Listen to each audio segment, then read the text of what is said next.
Bismillah, Assalamualaikum warahmatullahi wabarakatuh. Teman-teman semuanya, ada beberapa pertanyaan dari pertemuan kita semalam ya tentang penelitian kuantitatif ya. Saya akan menjawab ya dan menjelaskan pertanyaan-pertanyaan tersebut ya, yang sudah dibuat di grup ya, sudah ada list di sini. Pertama, pertanyaan tentang bagaimana metode penelitian kuantitatif ini dapat kita terapkan di dalam bidang pendidikan anak usia dini ya. Jadi sebetulnya semua metode bisa diterapkan ya untuk bidang pendidikan anak usia dini, apakah itu kuantitatif, kualitatif, PTK atau yang lain ya. Khusus untuk penelitian kuantitatif ya, biasanya karena metode kuantitatif ini menggunakan sampel atau populasi yang jumlahnya itu banyak ya. Mungkin kendalanya nanti kalau hanya diterapkan di satu sekolah saja ya, itu tidak sampai 30 orang kadang muridnya kan, hanya 10, 12, 20, 25 gitu ya. Tapi kalau digabungkan dengan sekolah-sekolah yang lain itu bisa mencukupi ya kalau dari segi subjeknya. Sementara biasanya kendala juga dihadapi pada angket ya. Angket biasanya diisi oleh orang yang paham ya, bisa membaca, bisa memahami bacaan. Tapi kalau digunakan untuk anak usia dini kan susah.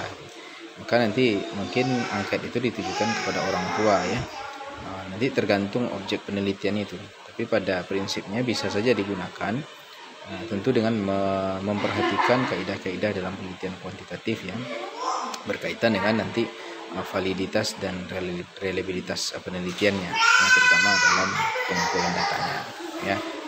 Tapi bisa dilakukan, bisa digunakan ya dalam pendidikan anak usia dini. Misalnya meneliti gurunya bisa juga, meneliti orang tua juga bisa ya, termasuk muridnya pun bisa ya. Dan mungkin nanti angketnya secara tidak langsung itu ya, pengisiannya itu diisi oleh orang tua atau guru ya. Kemudian pertanyaan dari Aisyah Marpaung, apa yang dimaksud dengan berpikir induktif ya? Berpikir induktif itu maksudnya berpikir dari khusus ke umum ya. Seperti dalam penelitian kualitatif itu model analisisnya adalah model analisis induktif ya. Jadi dari sebuah informasi yang sederhana atau satu informasi itu bisa dikembangkan menjadi informasi yang beragam, yang lebih banyak, yang lebih umum ya. Itu namanya induktif. Atau misalnya dalam merumuskan sebuah masalah, kita memulainya dari yang khusus dulu ya, kemudian baru kita menuju hal-hal yang sifatnya umum ya. Ini kebalikan dari deduktif. Kalau deduktif itu dari umum ke khusus. Jadi di informasi yang banyak, yang beragam tadi kita cari sebuah titik temu ya, sehingga menjadi sebuah kesimpulan yang khusus, yang spesifik gitu. Nah, ini perbedaannya. Nah, induktif itu biasanya dalam analisis kualitatif ya. Tapi kalau dalam penelitian kuantitatif biasanya itu lebih juga ya. Dia mengumpulkan banyak informasi dari banyak orang ya, nanti menjadi sebuah kesimpulan dalam hipotesisnya. Mungkin model kesimpulannya lebih deduktif ya, bukan induktif. Ini perbedaannya dengan penelitian kualitatif. Kemudian Anis Suraya, pertanyaannya, perbedaan metode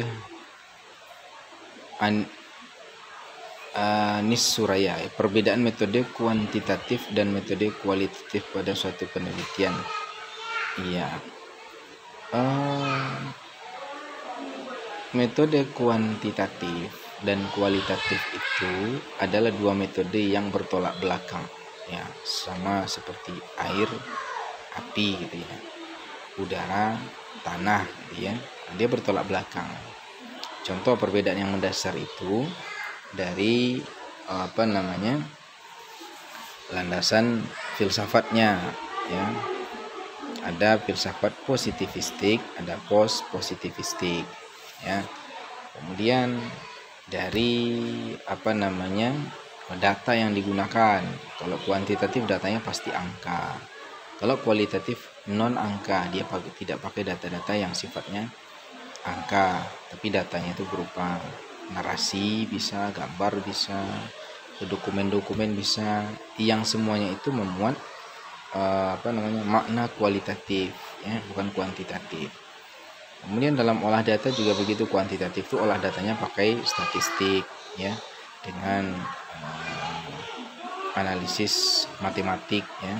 Kalau kualitatif enggak, dia lebih kepada menganalisis, ya, kemudian mensintesiskan, ya, mencari makna, mencari informasi, kemudian menarasikan, menjelaskan, ya.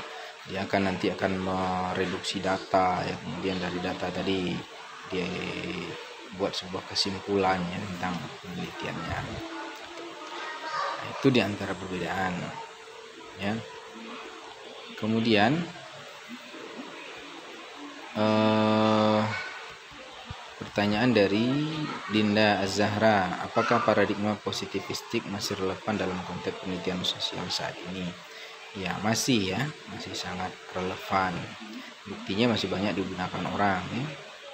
Kuantitatif itu masih banyak dipakai, ya, dipakai untuk meneliti masalah-masalah sosial, ya, masalah-masalah sosial termasuk masalah-masalah pendidikan, ya, dan masih dianggap sebagai salah satu paradigma yang memang paradigma metodologi yang memang bisa dipakai, ya, untuk menganalisis masalah, ya, untuk dijadikan sebagai sebuah metode.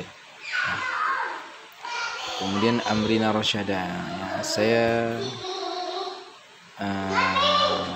minta penjelasan apa itu paradigma positivistik dan post positivistik, ya. Kedua paradigma ini seperti yang sebelumnya dijelaskan, ya, saya jelaskan dari sumbernya, positivistik dan post positivistik. Oke. Nah, kalau paradigma positivistik itu memandang paradigma itu apa adanya, ya, realitas apa adanya, ya, naturalistik, ya. Tapi kalau post positivistik itu memandang paradigma itu dipengaruhi oleh subjek, ya, realitas itu dipengaruhi oleh subjek, jadi ada yang mempengaruhinya, ya. Kemudian perbedaannya lagi kalau dilihat dari dari ontologi, epistemologi, dan aksiologinya. Kalau positivistik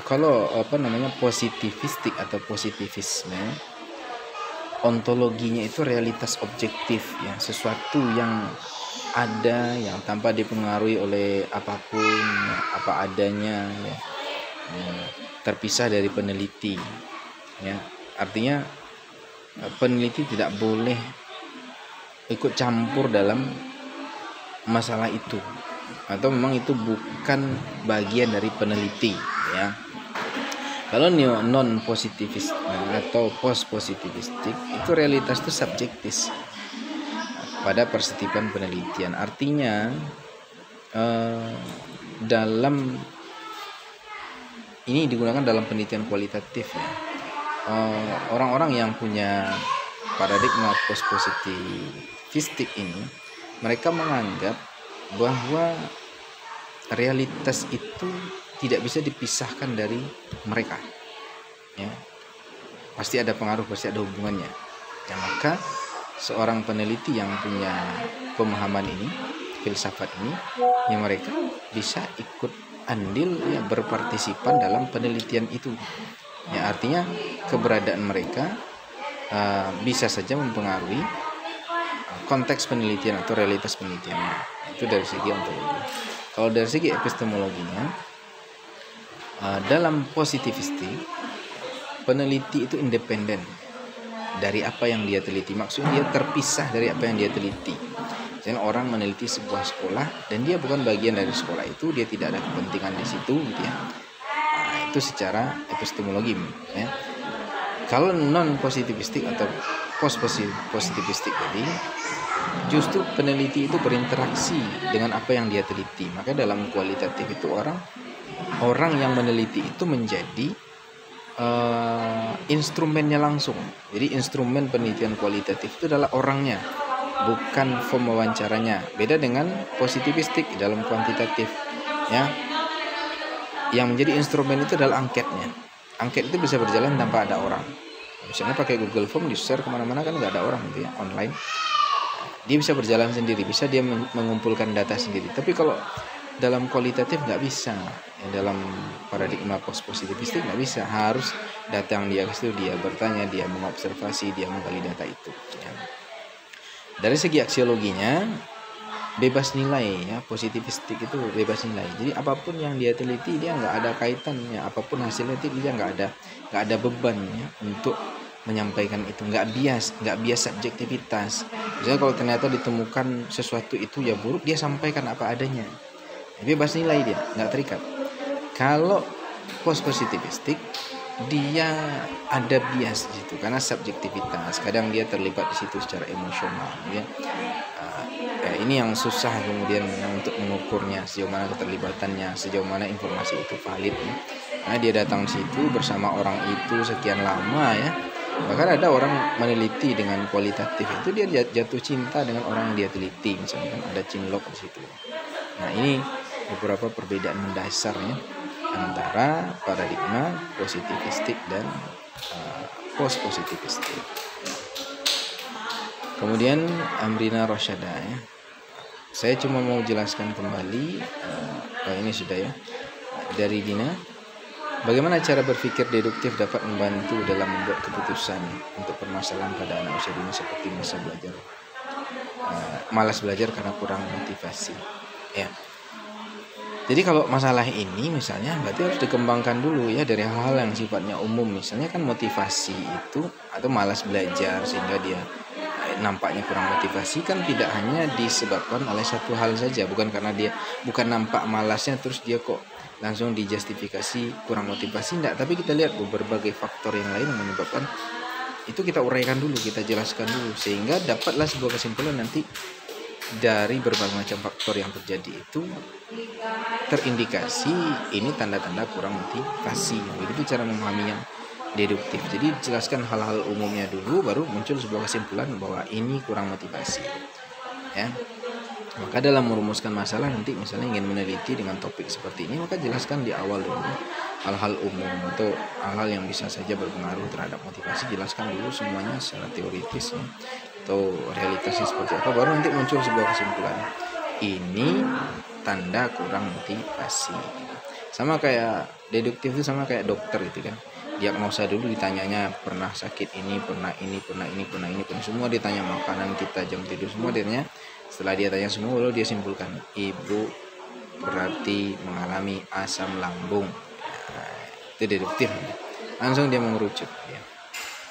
Oke. Kemudian pertanyaan berikutnya, apa saja keuntungan menggunakan pendekatan kuantitatif dalam evaluasi aktivitas kehidupan manusia ini?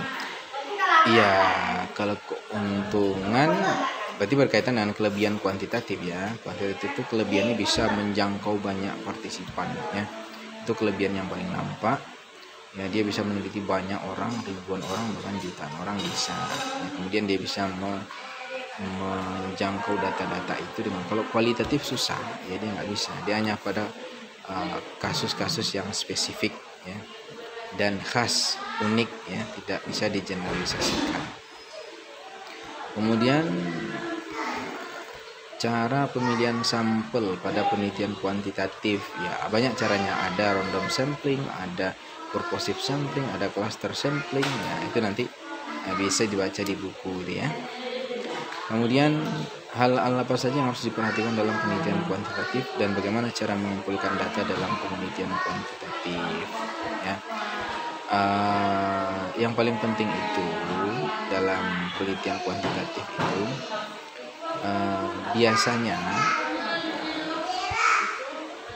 ada titik-titik perbedaan ya antara kuanti dan kuali atau yang lain. Yang jelas kuantitatif itu pasti nanti semua data itu berupa angka. Jadi aneh kalau misalnya kuantitatif tapi datanya tidak angka dan tidak ada rumus matematikanya, hitungan-hitungan statistiknya nggak ada, itu aneh ya.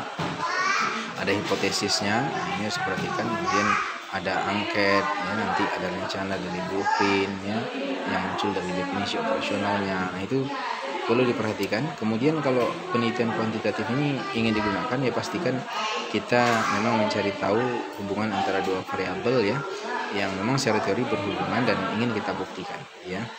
Nah, cara mengumpulkan data ya dengan angket, dengan menyebarkan angket. Kemudian apa saja kriteria metode ilmiah Pak Ustadz? Nah, ini sudah ada dalam apa kemarin ya, kita jelaskan ya, metode ilmiah itu secara sistematis ya, kemudian objektif ya, kemudian ya, apa namanya harus empiris ya, harus rasional ya, masuk akal ya.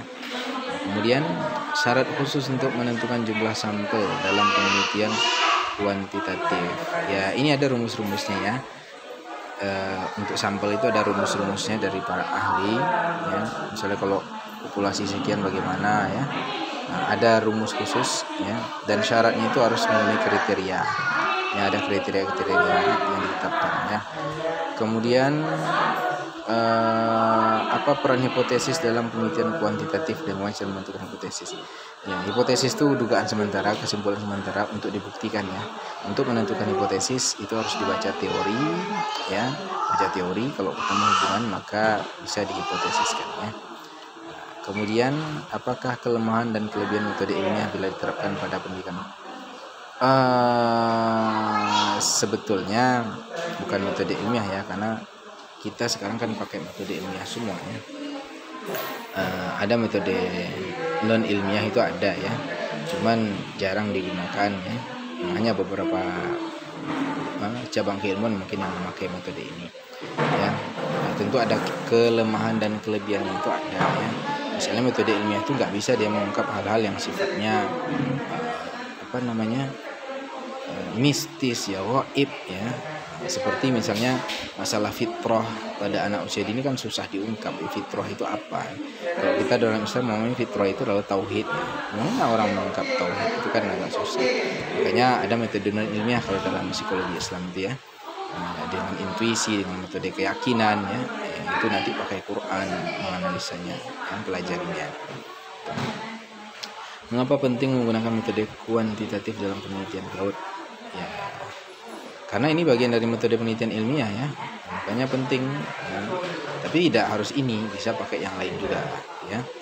Kemudian bagaimana cara mengukur aktivitas metode pembelajaran menggunakan penelitian kuantitatif ya, ini bisa pakai PTK, bisa pakai research and development atau eksperimen yang bagian dari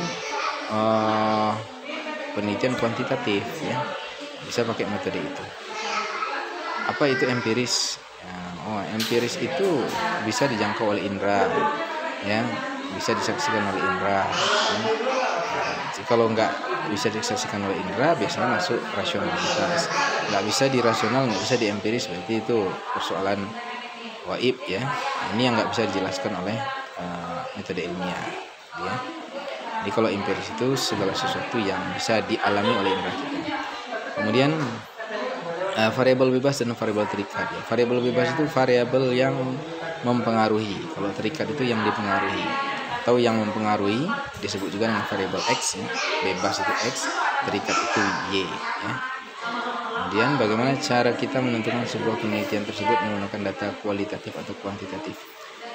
Sangat mudah ya. Kalau data kualitatif dia nggak pakai angka-angka. Nah, dari hasil observasi, hasil wawancara dan dokumen-dokumen ya. Kalau kuanti pasti angka, sumbernya itu bisa dari angket, bisa dari tes.